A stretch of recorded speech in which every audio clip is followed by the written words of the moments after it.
He came to the mountains to outrun memories, but the mountains had memories of their own, sunk deep in the rock and soil. Elias Vance felt them in the chill that clung to the hollows long after the sun had risen, in the ancient patience of the granite peaks that watched him pass. He sought silence, a silence so profound it might finally deafen the echoes of shouting voices and the percussive, life-altering rattle of a mission gone wrong. The world he had left behind was loud, a clamor of judgment and expectation. Here, the only judgment came from the stoic pines and the vast, indifferent sky. His uniform was no longer camouflage and body armor, but it was a uniform nonetheless. A faded olive M65 field jacket, its fabric softened by 1,000 rains, worn over a muted plaid flannel shirt. His cargo pants were practical, his leather boots scuffed and molded to his feet from countless miles walked in solitude. On his wrist, a military-issue watch, its face scratched, its ticking a steady, unobtrusive companion. It measured time not in deadlines and mission phases, but in the slow crawl of daylight and the inevitable fall of dusk. He was 42, but the geography of his face was mapped with lines that spoke of a much longer, harder journey. His movements were economical, a study in quiet efficiency learned in places where wasted motion was a liability.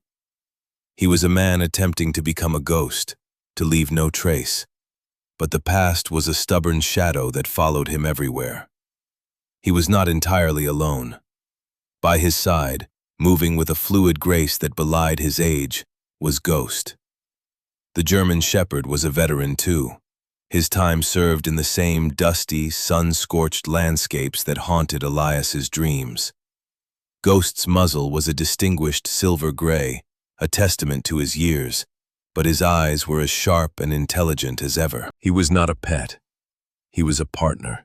A silent compatriot in this self-imposed exile. Their communication was a language of shared glances, of subtle shifts in posture, of the quiet understanding that exists between two beings who have seen the worst of the world together and survived. Ghost was never entirely off duty. He was always assessing, measuring the wind, tasting the air, his presence a living, breathing perimeter of security. They had been in this valley for 3 weeks, camped near a stream that whispered secrets to the stones. Elias had pitched their tent with the same precision he'd once used to set a defensive position, a habit ingrained so deeply it was now just muscle memory. Ghost had watched him, head cocked, offering a silent, and Elias suspected, slightly judgmental critique of his knot tying. It was a ritual that grounded him, this small act of creating order in the vast wilderness. For 3 weeks, the rhythm had been the same. Rise before dawn, brew coffee over a small fire, and walk. They walked for miles, following game trails that were little more than suggestions on the forest floor. Their goal not a destination, but the journey itself. The simple, repetitive act of putting one foot in front of the other. The silence he had craved was here, but it was not empty. It was filled with the rustle of unseen things in the undergrowth, the cry of a hawk circling high above, the groaning of ancient trees. It was a living silence, and it was beginning to work its slow medicine on him.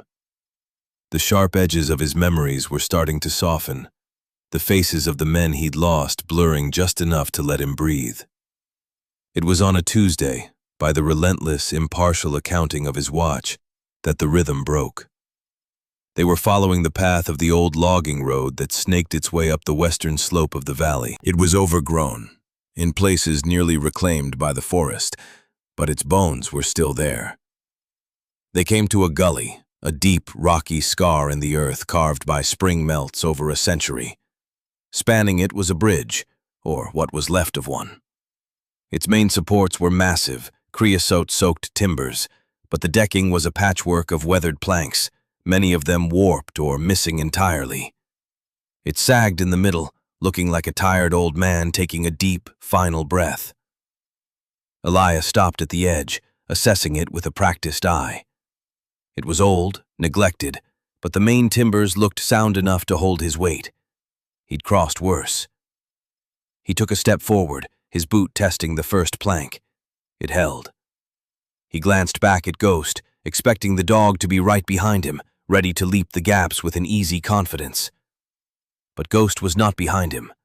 He was standing 20 feet back, perfectly still. His posture was rigid, his head low, his ears not pricked with curiosity, but flattened slightly in a sign of deep unease. A low sound, more a vibration than a growl, rumbled in his chest. It was a sound Elias had not heard since their last tour, a warning meant for threats that were not yet visible. "Come on, boy," Elias said, his voice quiet. "It's just a bridge." Ghost did not move. His eyes were fixed, not on Elias, not on the rickety structure itself, but on the dark, shadowed space beneath it. His breathing was controlled, shallow. He was on alert. High alert. This was not the cautious hesitation of an animal unsure of its footing. This was a definitive, professional refusal.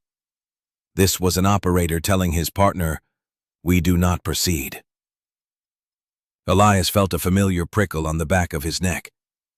He had learned, the hard way, to trust the dog's instincts. Ghost had scented hidden explosives, warned of ambushes, and located the wounded in situations where human senses had failed completely. His intuition was a finely tuned instrument, and it had never been wrong. Elias stepped back off the bridge, his boots landing softly on the packed earth of the road.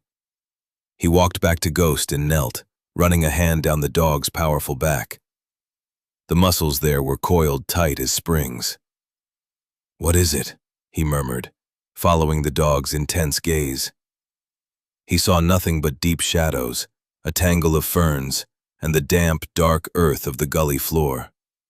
There was the smell of wet stone and decaying leaves, the normal scent of the deep woods. But Ghost smelled something else. He saw something else. Elias stood up, his own senses now dialed to their highest setting. The peaceful silence of the valley suddenly felt different. It felt like it was holding its breath. He unslung his Eberlestock half-track backpack, the motion smooth and automatic. This was different. His quiet exile had just been interrupted. The mountain was about to share one of its memories.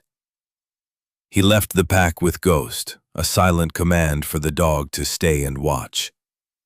Ghost didn't move, his body a statue of vigilance, a sentinel guarding a forgotten border. Elias walked not toward the bridge, but to the edge of the gully 50 yards upstream, where the slope was less severe. He moved with the quiet grace of a predator, his steps sure and silent on the loose scree and damp soil. The air grew colder as he descended into the gully's shadow, the sunlight blocked by the high, steep walls and the sagging wooden structure. The smell changed. Beneath the scent of earth and rot, there was something else. A faint, metallic tang, the cold, dead smell of old iron. It was a smell he associated with wrecking yards and abandoned machinery. It did not belong here. He reached the bottom of the gully and turned, moving slowly toward the space under the bridge. The shadows here were thick and disorienting. As his eyes adjusted, he saw it. It was not a natural formation of rock. Protruding from the damp earth and tangled roots of the gully's far wall was a corner of oxidized, rivet-studded steel. It was a deep, rusty red, almost the color of dried blood. It was unnaturally straight, a perfect 90-degree angle of manufactured metal swallowed by the landscape. A landslide, maybe decades old, had buried most of it, leaving only this stark, geometric clue. Moss grew in thick patches on its surface, and a small sapling had taken root in the soil collected on its upper edge. Nature had done its best to absorb it, to make it part of the scenery. But it had failed. Elias moved closer, his boots squelching in the mud. He ran his hand over the cold, rough surface. The rivets were massive, the steel plate thick. This was not from a car or a piece of logging equipment. This was heavier, older. He followed the exposed line of the metal, digging away at the soil and roots with his hands. It went on for 10, then 20 feet, a long, flat wall of steel disappearing into the hillside. He crouched, his eyes scanning the area. A few feet away, half buried in the mud, was another piece of the puzzle.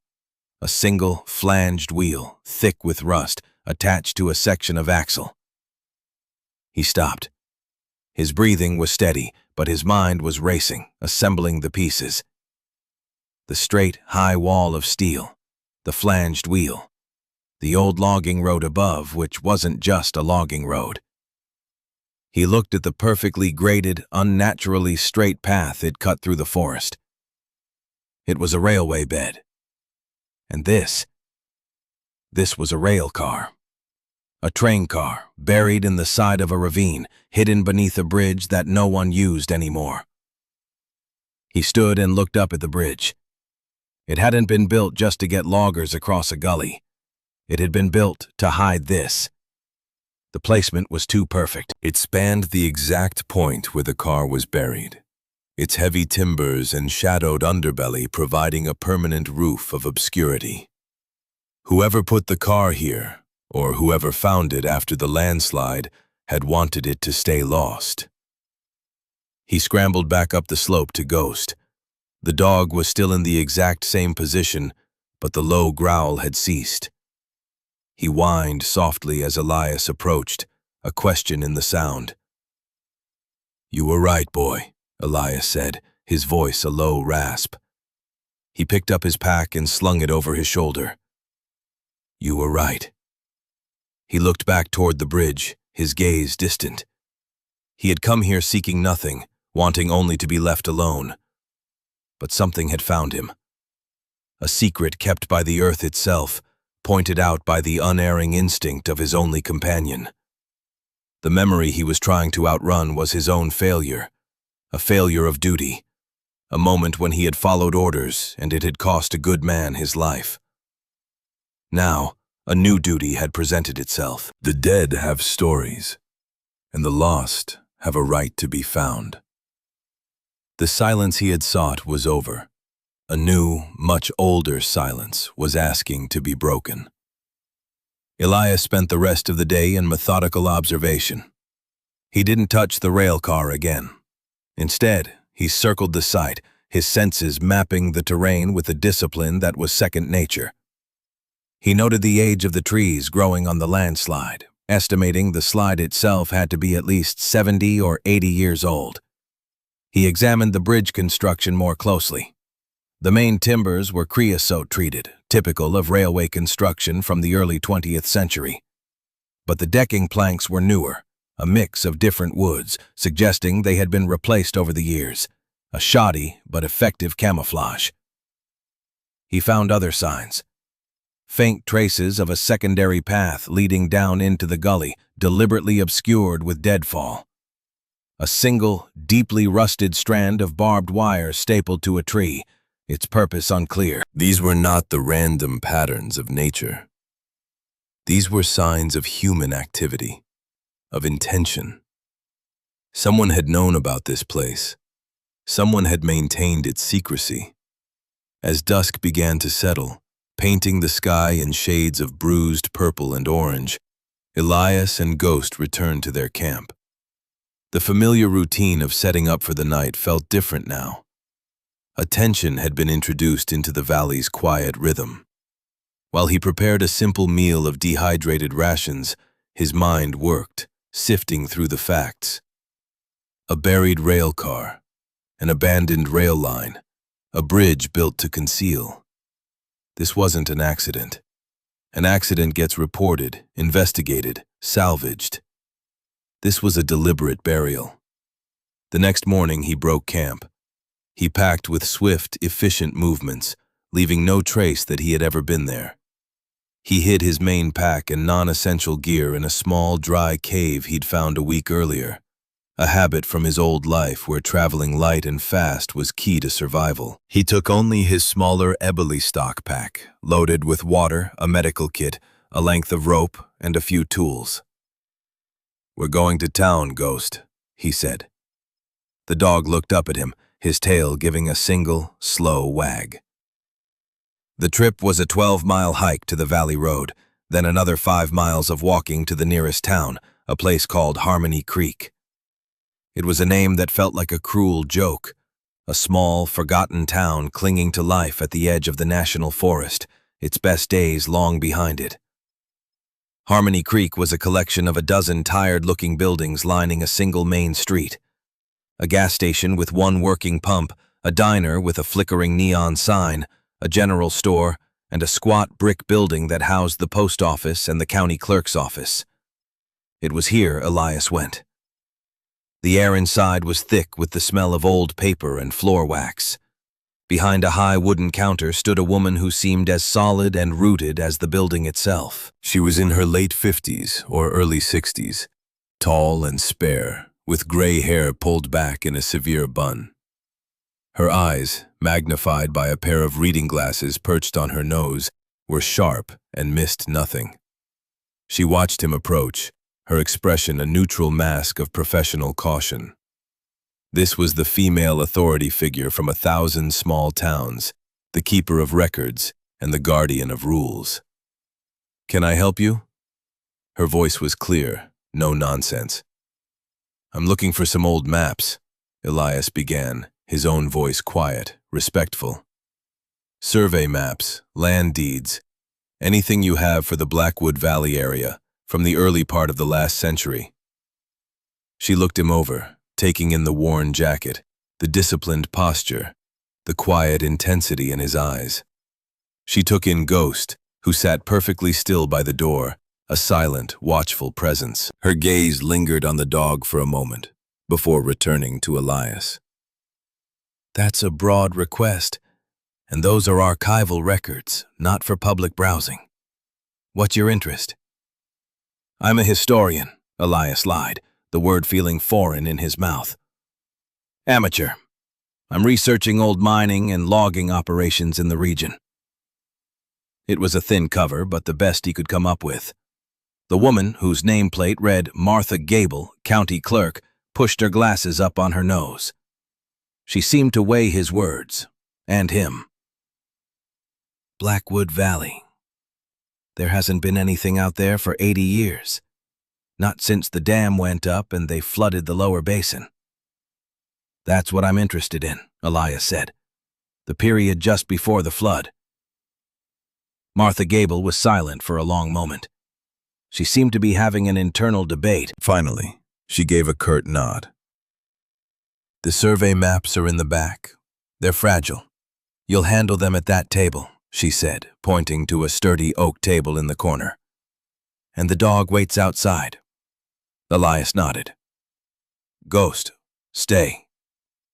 The dog didn't move, but his eyes followed Elias as he was led into a back room filled with towering shelves of bound ledgers and long, flat map drawers. The smell of history was even stronger here.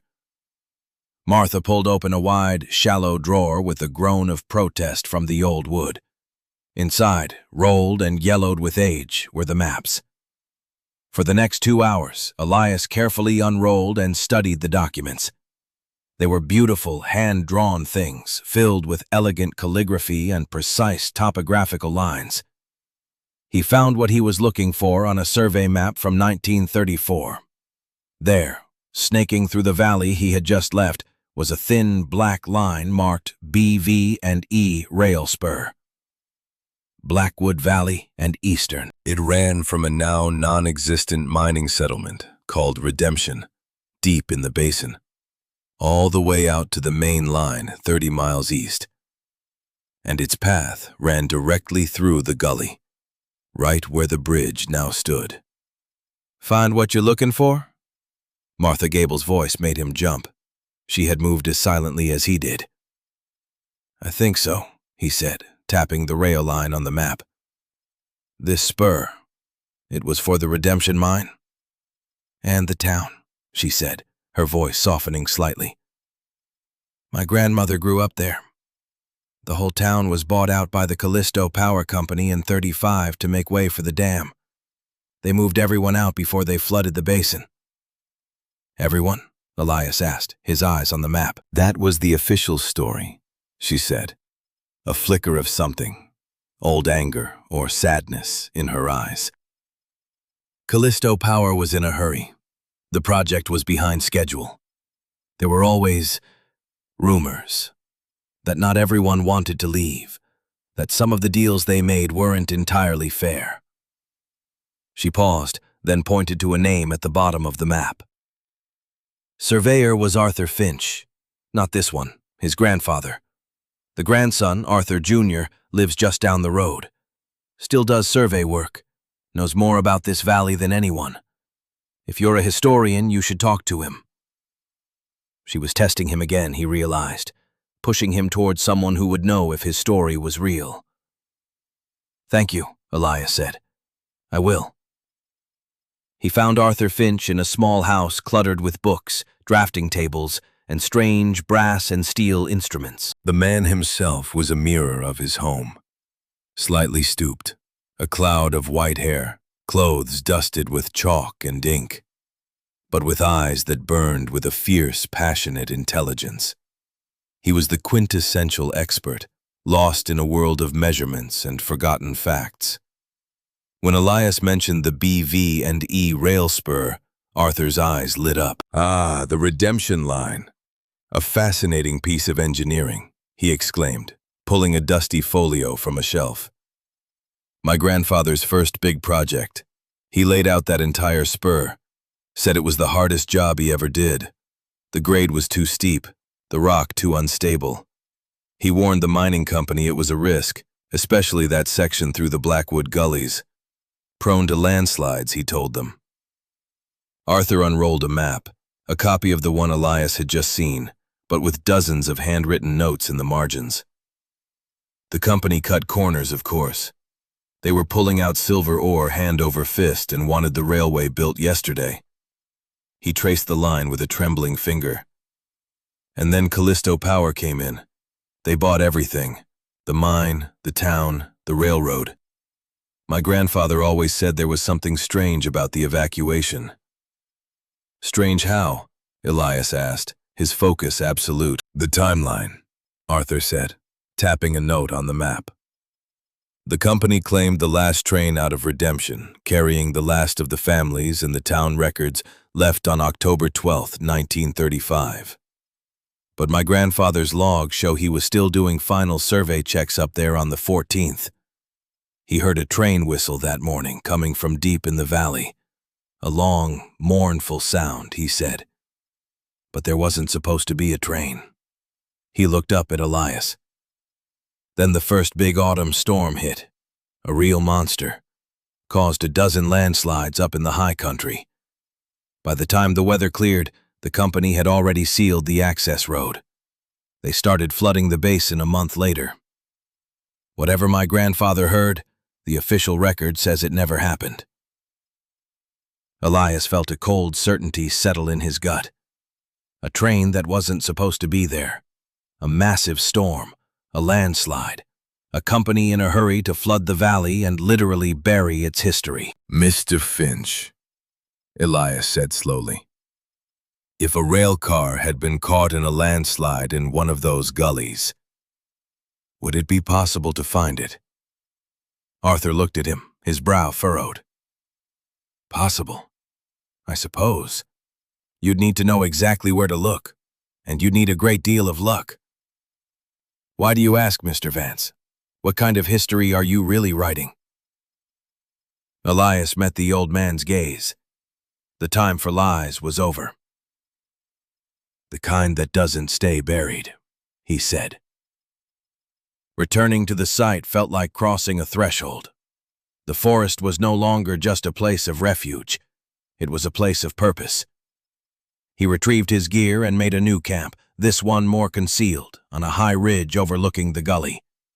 From here, he could watch the bridge, a silent, patient observer. He spent the next 2 days working. Using the rope and a small entrenching tool from his pack, he rappelled down into the gully and began the slow, arduous process of excavating the rail car. The work was methodical, his movements precise. He was not just digging. He was performing an archaeological extraction, treating the site with a reverence it had long been denied. Ghost sat on the edge of the gully above, a silent, watchful supervisor. Slowly, the car began to reveal itself. It was a passenger car, but a strange one. The windows were small and barred, like those on a prison transport or a mail car.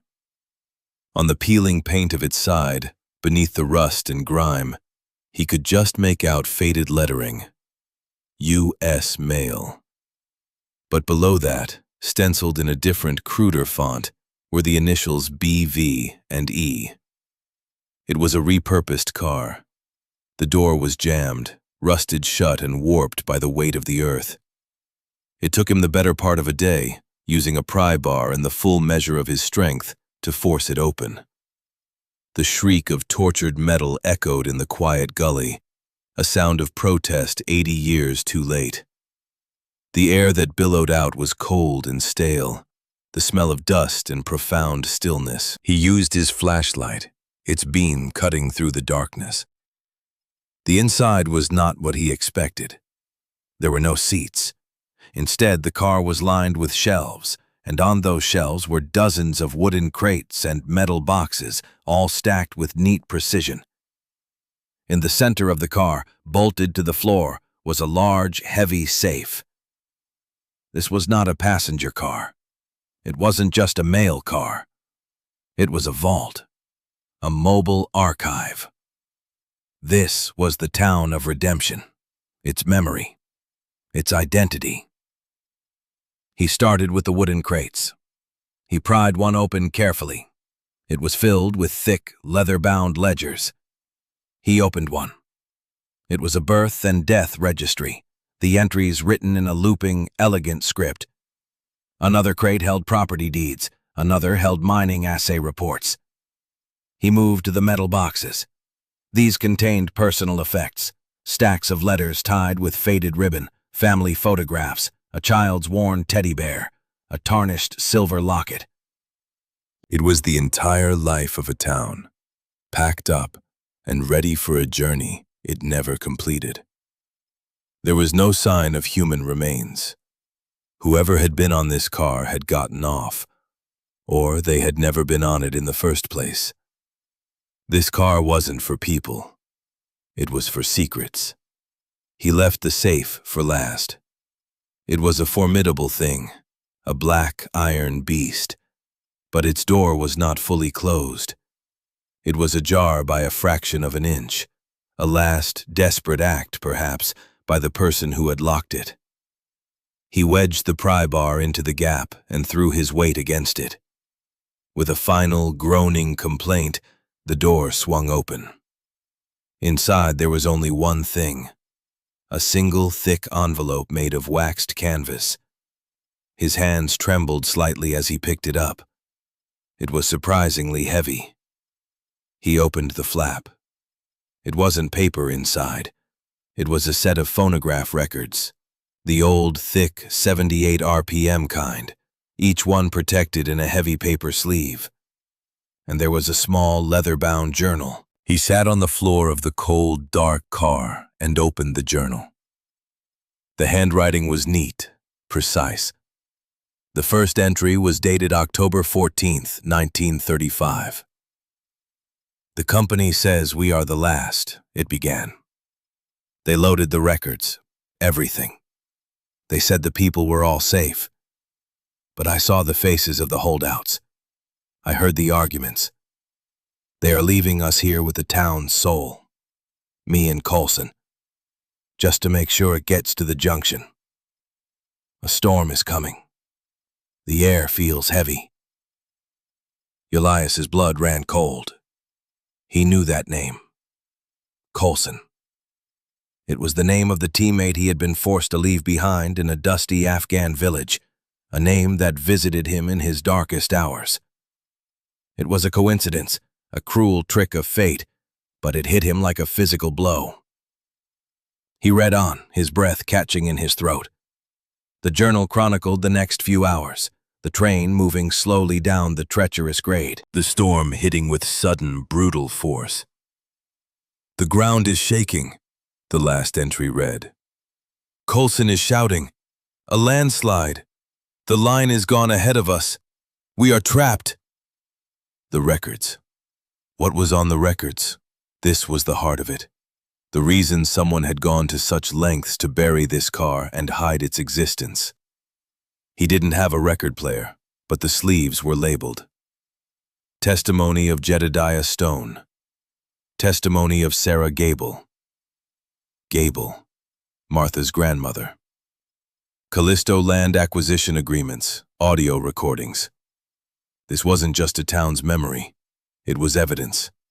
Evidence of coercion, of forced sales, of the crimes the Callisto Power Company had committed to clear the valley and build their dam. And they had buried it, along with 2 men, and let the world believe a lie for 80 years. A sharp bark from above shattered the silence. Not a warning, a summons. Elias scrambled out of the car, emerging into the late afternoon light. Ghost was on his feet, his gaze fixed not on Elias, but on the old logging road above. Elias followed his line of sight. Standing at the edge of the bridge, looking down at him, was a man. He was in his late 40s, dressed in expensive, practical outdoor wear that looked brand new. A crisp tan jacket, clean hiking boots, a polite, calm expression on his face. He did not look like a hiker. He looked like a man who owned things. "Quite a discovery you've made," the man called down, his voice smooth, reasonable. It carried no threat, but it was colder than the air in the rail car. "You must be Mr. Vance." Elias said nothing. He remained motionless, a shadow among shadows in the gully. His mind was a whirlwind, but his body was calm, his training taking over. "Assess the threat." "My name is Harrison," the man continued, taking a small step closer to the gully's edge. "I represent the foundation that now manages the Callisto legacy properties. This land, for instance. We were aware there might be some historical debris in the area. We have a reclamation team scheduled to be here tomorrow to handle the cleanup. Environmentally sensitive work, you understand." The words were carefully chosen. Debris, cleanup, environmentally sensitive. Bureaucratic language designed to minimize, to sanitize, to erase. "You're trespassing on private property, Mr. Vance," Harrison said, his tone still perfectly civil. "But we're prepared to overlook that. We'll even compensate you for your time, for your archaeological enthusiasm. All we ask is that you pack up your things and be on your way. Let the professionals handle this." Elias looked from Harrison to the half-unearthed rail car. He thought of the journal, the name Coulson, the testimony of Martha Gable's grandmother. He thought of the 2 men left to die in this steel tomb. This wasn't debris. It was a gravestone. It was a witness. "This site is a historical find," Elias said, his voice low and steady. "It needs to be preserved. Reported." Harrison's smile was a thin, bloodless line. "I'm afraid you misunderstand. The contents of that car are proprietary documents belonging to the Callisto Foundation. They are out of context, legally protected. Their public release would only cause confusion and reopen old wounds for no good reason. It's a matter of corporate history. Nothing more." Up on the road, Ghost took a single, deliberate step forward. A low growl, the one Elias knew all too well, vibrated the air. It was a sound of absolute certainty. It was the judgment of a creature who could not be fooled by polite words or expensive jackets. This man was a threat. Elias's hand rested on the pry bar still lying on the ground near him. It felt heavy, solid.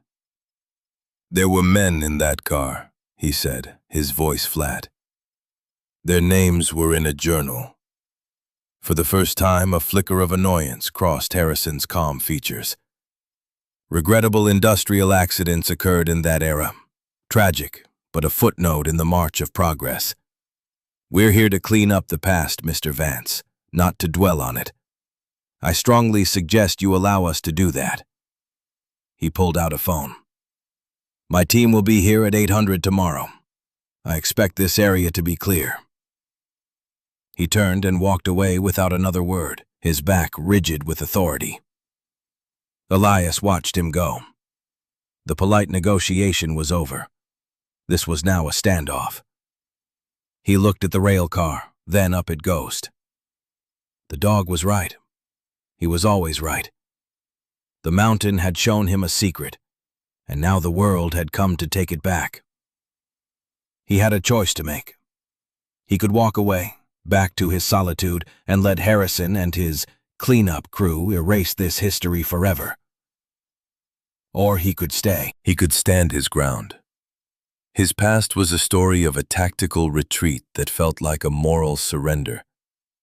He had followed the logic of the mission and left a man behind. He had lived with the silence that followed. This time, the choice was different. It wasn't about a mission. It was about a memory. About two forgotten men and a town full of silenced voices. He looked down at his own hands, covered in the dirt of the gully. He would not walk away. This time, he would stay. The storm Harrison was bringing was no match for the storm he had been carrying inside him for years. The night was long and cold. Elias didn't sleep. He sat by a low, smokeless fire on his ridgetop perch, the journal and the phonograph records in his pack beside him. He was a sentry, watching over the gully as if it were a fallen comrade. The moon was a sliver of bone in the black sky. The silence of the valley had returned, but now it felt charged, expectant. It was the quiet before a battle. He thought about the man who wrote the journal. He thought about Coulson. Not his Coulson, but another man with the same name, trapped in the dark, feeling the world come down around him. He felt a strange kinship with them, a bond across 80 years of silence. They had been guarding a truth. Now that duty had fallen to him. His military issue watch ticked on, a steady mechanical heartbeat in the immense quiet. He wasn't planning an attack. He was planning a defense. Not a defense of violence, but of witness. Harrison's power was in secrecy and control. The only way to defeat him was to bring the truth into the light. Before dawn, he hiked out. He moved quickly, Ghost pacing him, the dog's senses on high alert. He didn't go toward town. He went higher, up the slope of the valley to a place he'd noted before, a high promontory that had a clear line of sight down to the valley road. He had 1 bar of cell service here. It was all he needed. His first call was to Martha Gable. He woke her up. His voice was calm, direct. He told her everything. About the rail car, the barred windows, the nameplates on the records, including her grandmother's. He told her about Harrison. There was a long silence on the other end of the line. When she finally spoke, her voice was tight with a cold, ancient anger. "They lied," she said, the words barely a whisper. "All this time, they lied." "They're coming at 8 o'clock to clean it up," Elias said. "I don't know how much time we have." "You have to slow them down," she said, her voice suddenly hard, decisive. "I'll make some calls. The State Historic Preservation Office, the press. I know a reporter in the Capitol who owes me a favor, but it will take time for them to get here. You have to give them that time." His next call was to his sister. He hadn't spoken to her in 6 months. Their conversations were always strained, full of things unsaid. She was his last link to the world he'd abandoned. "Elias, are you okay?" she asked, her voice thick with sleep and worry. "I'm fine, Anna," he said. And for the first time in a long time, it felt true. "Listen, I need you to do something for me. I'm going to send you a location, a name. Arthur Finch. If you don't hear from me by tomorrow morning, I need you to call him. He'll know what to do." "Elias, what's going on? Are you in trouble?" "No," he said. "I'm doing what I should have done a long time ago." He ended the call before she could argue, before the emotion in her voice could find a crack in his resolve. He sent the text, then turned off the phone. He was cut off. Alone. It was how he worked best. As the sun began to climb, a new sound entered the valley. Not the sound of birds or the wind, but the low, grinding rumble of heavy machinery. Down on the logging road, 2 large flatbed trucks were making their way toward the bridge, followed by a black SUV. Harrison's cleanup crew had arrived. Elias watched them from his concealed position. There were 6 men, dressed in work clothes, plus Harrison. One of the men, younger than the others, moved with a familiar economy of motion. He had the posture of a soldier. Elias watched him, filing the observation away. This was Jennings, the conflicted insider, though he did not know it yet. The men unloaded equipment, a heavy-duty winch, cutting torches, thick steel cables. Their intent was clear. They weren't here to excavate. They were here to cut the car into pieces and haul it away, quickly and brutally. Elias slipped away from his observation post and made his way down toward the gully, using the terrain for cover. He had one advantage. He knew the ground. He reached the bridge side well before the crew and positioned himself. Not in the gully, not by the car, but on the bridge itself. He stood in the exact center of the sagging structure, his arms crossed over his chest. Ghost sat at his feet, as still and solid as a stone gargoyle. They were a silent, 2-man blockade. Harrison and his crew arrived at the edge of the bridge and stopped. The foreman, a big man with a florid face, swore under his breath. Harrison, however, remained perfectly calm. "Mr. Vance," he said, his voice laced with theatrical disappointment. "I had hoped you would be reasonable."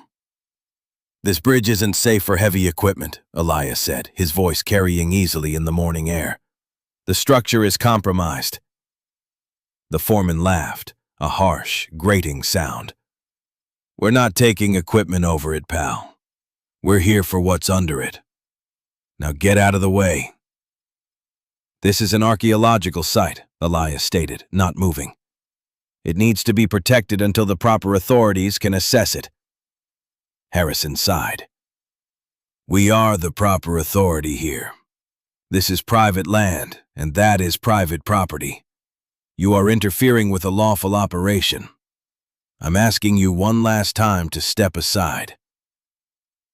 As if on cue, the sky began to darken. The wind picked up, rattling the loose planks of the bridge. The storm that had been threatening all morning was about to break. A fat drop of rain hit Elias's cheek. "You'll have to move me," Elias said. Harrison's patience finally snapped. The mask of civility fell away, revealing the cold ruthlessness beneath. "Fine," he said to the foreman.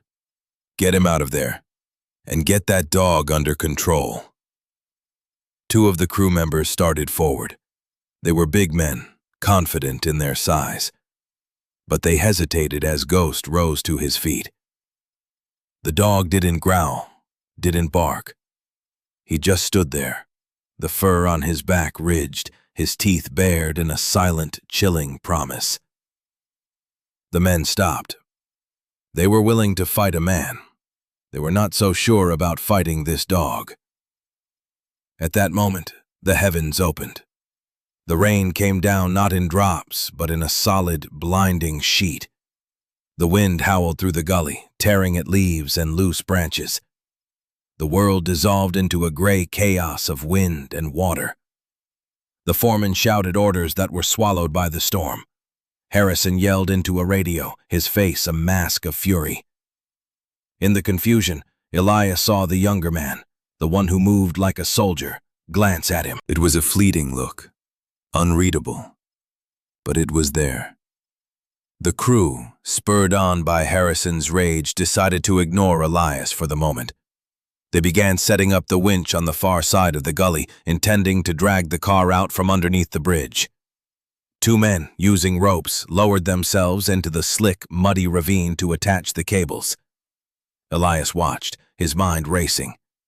He had bought some time, but not enough. The storm was his ally, creating chaos, but it was also a danger. The gully was quickly turning into a torrent of brown, churning water.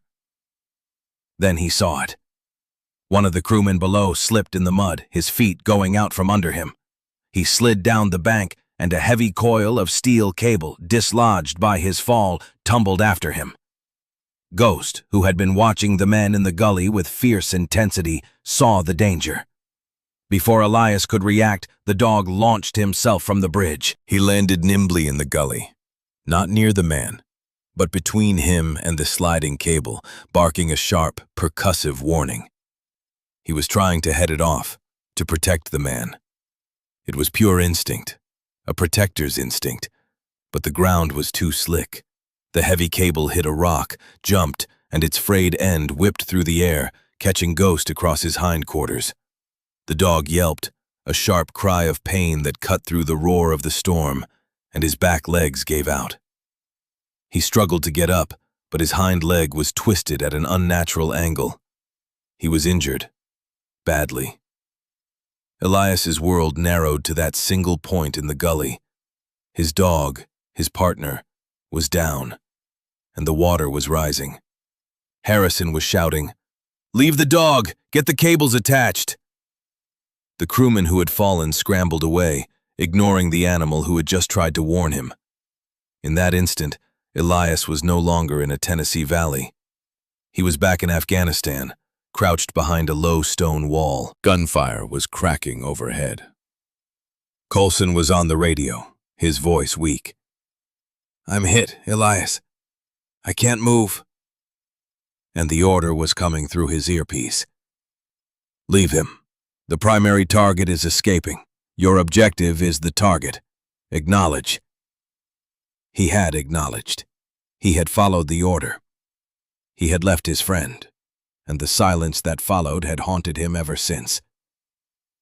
He looked at Ghost, struggling in the rising mud and water. He looked at the rail car, the secret he had sworn to protect.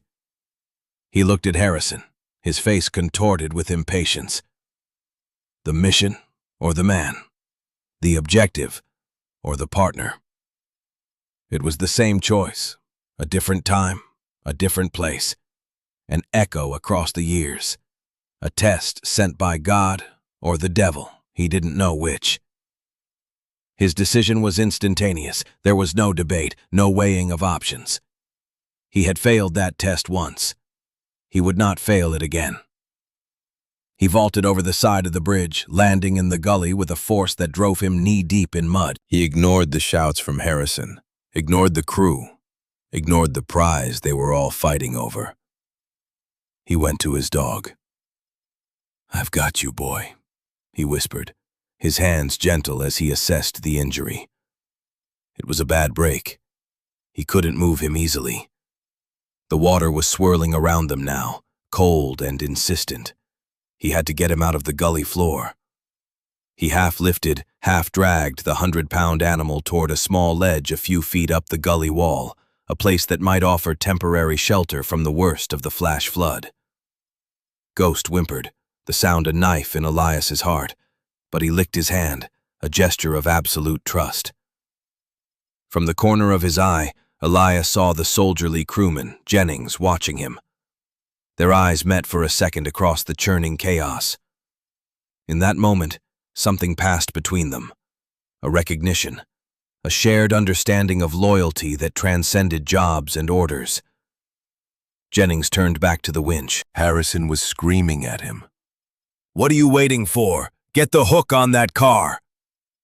Jennings nodded, but as he moved to operate the winch controls, he stumbled. His arm knocked against the main gear lever, and with a sickening crunch of metal, the winch's primary drive shaft sheared off. Hydraulic fluid sprayed into the rain-soaked air. The machine was dead. Useless. It was a small act of defiance. A quiet, perfectly executed piece of sabotage that no one but Elias would ever understand.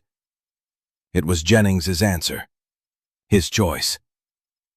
Harrison let out a roar of pure, impotent rage. The plan was falling apart. The storm, the stubborn veteran, the broken equipment. He pointed a trembling finger at Elias. "You. This is on you. You'll be facing a federal lawsuit that will ruin you." But his threats were lost in a new sound. A siren. Faint at first, but growing steadily closer, wailing its way up the valley road. Martha Gable had come through. Help was on the way. Harrison's face went pale. The game was over. He barked orders for his men to pack up, to get out. The retreat was panicked, chaotic.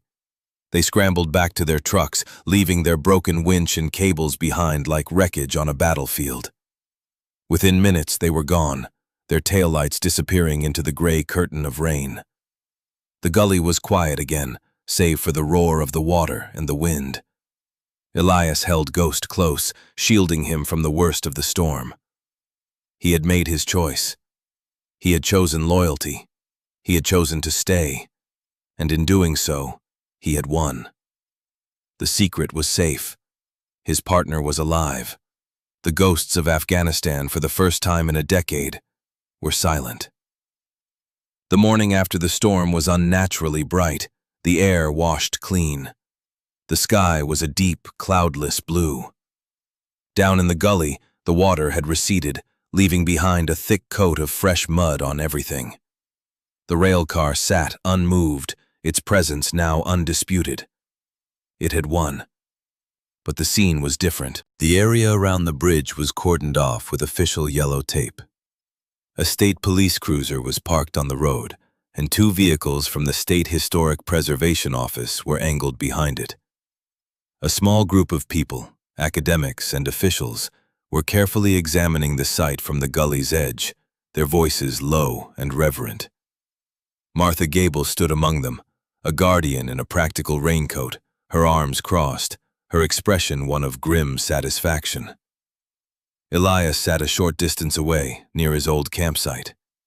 Ghost lay on a blanket beside him, his broken leg expertly splinted and bandaged.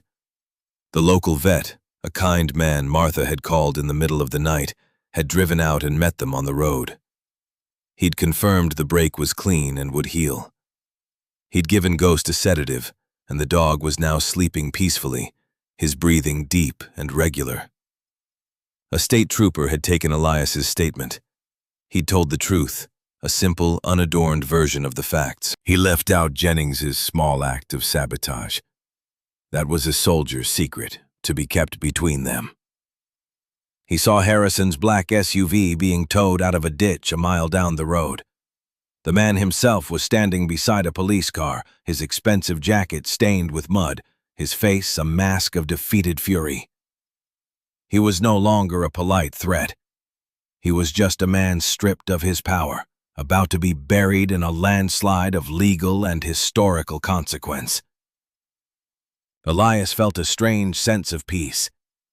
The tension that had been a constant companion for years, a coiled spring in his gut, had finally unwound. He had faced his past, his defining failure, and he had not flinched. He had made the right choice, the human choice. His phone, now recharged from a battery pack, buzzed in his pocket. It was his sister, Anna. He answered. "Elias, I was so worried. I called that man Mr. Finch. He told me you were a hero." Elias looked over at Ghost, at the quiet professionals working to preserve the truth he had uncovered. "No," he said, his voice quiet. "I just did my job." "Are you coming home?" she asked, her voice hesitant, hopeful. He thought about the life he had run from, the empty apartment, the silent phone. Then he looked at the mountains, at the vast, open sky. "Not yet," he said. "But I will.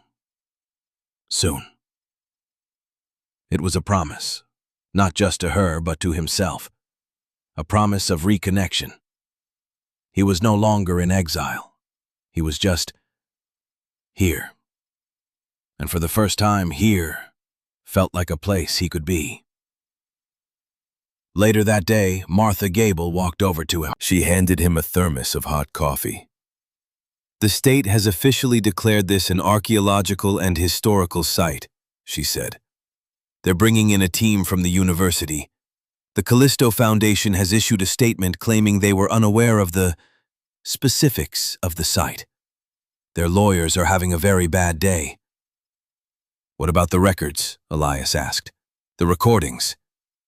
"They found a portable hand-cranked phonograph in one of the other crates," she said, a small, fierce smile on her face.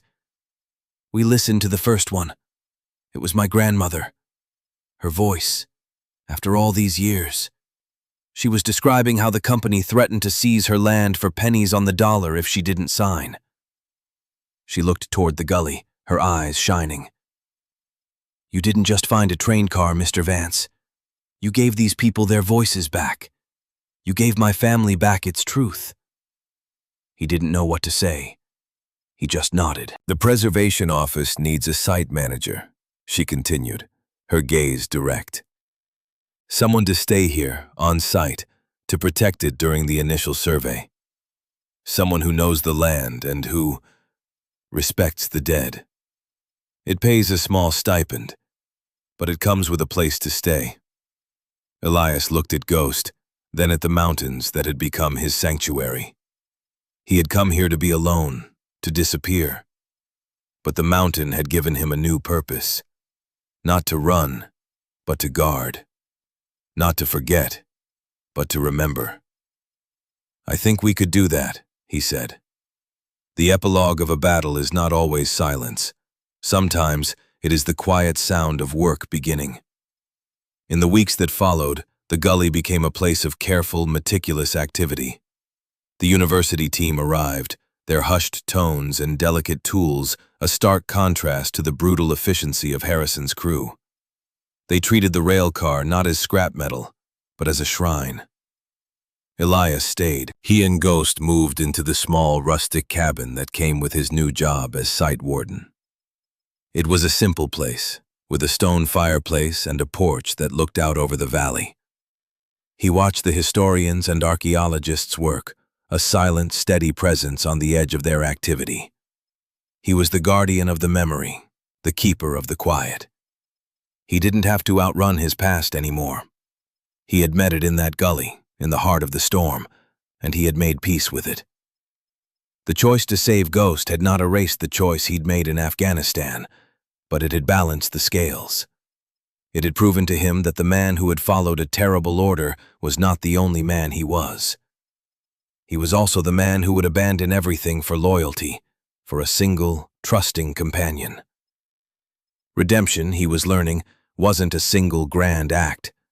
It was a choice made in a moment of crisis, a quiet turning toward the light. One evening, as the sun set, he sat on his porch, Ghost lying at his feet. The dog's leg was healing well, and he was already putting weight on it. The valley was filled with a soft, golden light. The silence was back, but it was different now. It was not the empty silence of escape, but the full, resonant silence of peace. He looked at his reflection in the dark glass of the window.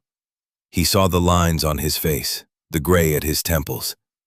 But he also saw a stillness in his own eyes that had not been there before. He didn't turn away. The rail car, now carefully excavated, sat under a protective canopy. It was no longer a buried secret, but a monument, a testament to the truth. It rested in the earth, finally at peace, its long 80-year watch now over. Elias felt a kinship with it. They had both been lost, and now they were both found. The mountain had held its breath, and he had stayed long enough to hear what it had to say. In the quiet of the evening, with his dog by his side, he felt the profound, simple grace of a second chance. He was home.